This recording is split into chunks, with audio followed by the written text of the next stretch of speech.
Sejam bem-vindos ao Hoje é Dia. Eu sou a professora Priscila e hoje é dia de falar sobre fábulas.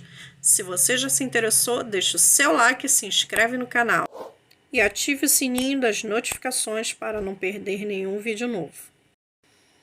O que é fábula? É uma narrativa breve, de natureza simbólica, cujos personagens são geralmente animais com comportamentos humanos, ou seja, que pensam, agem e sentem como seres humanos.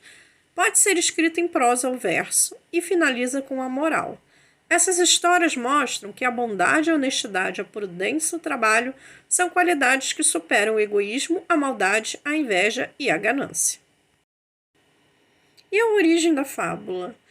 É um gênero narrativo que surgiu no Oriente, desenvolvido por um escravo chamado Esopo, que viveu na Grécia no século VI a.C. Ele inventava história em que os animais eram os personagens. Por meio dos diálogos entre os bichos, procurava transmitir sabedoria de caráter moral ao homem. Assim, os animais nas fábulas tornam-se exemplos para os seres humanos. Cada bicho simboliza algum aspecto ou qualidade do homem.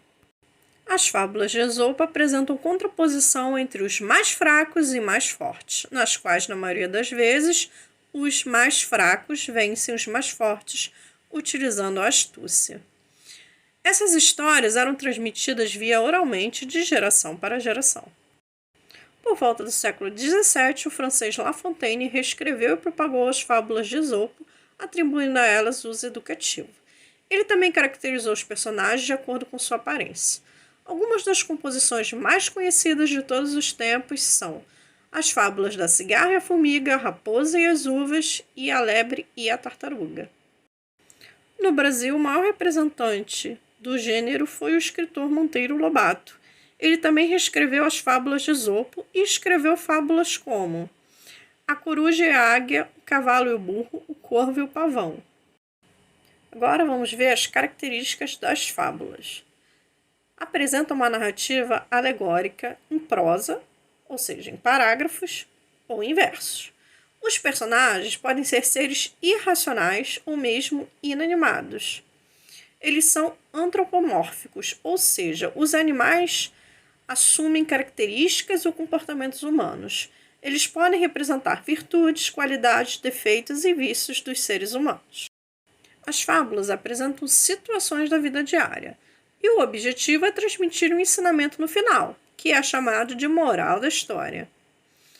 A estrutura básica, então, é o diálogo entre animais, uma situação exemplar e uma linha moral com conclusão.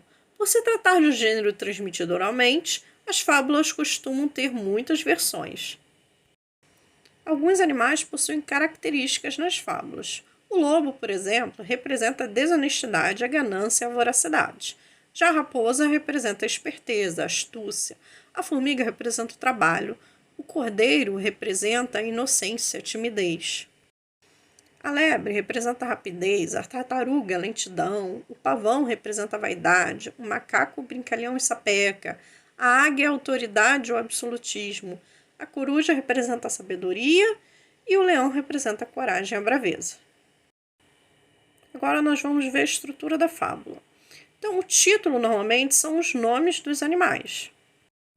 Então, nós temos a situação inicial, que é a apresentação dos personagens, da situação, o desenvolvimento, que são os obstáculos, problemas e complicações, e aí nós temos a interação dos personagens, e o desfecho com as tentativas de resolução e resultado final.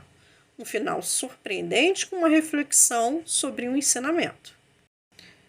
E por último, a moral, que é a apresentação do valor passado, por vezes surge sob a forma de um provérbio conhecido ou aparece resumida em uma frase.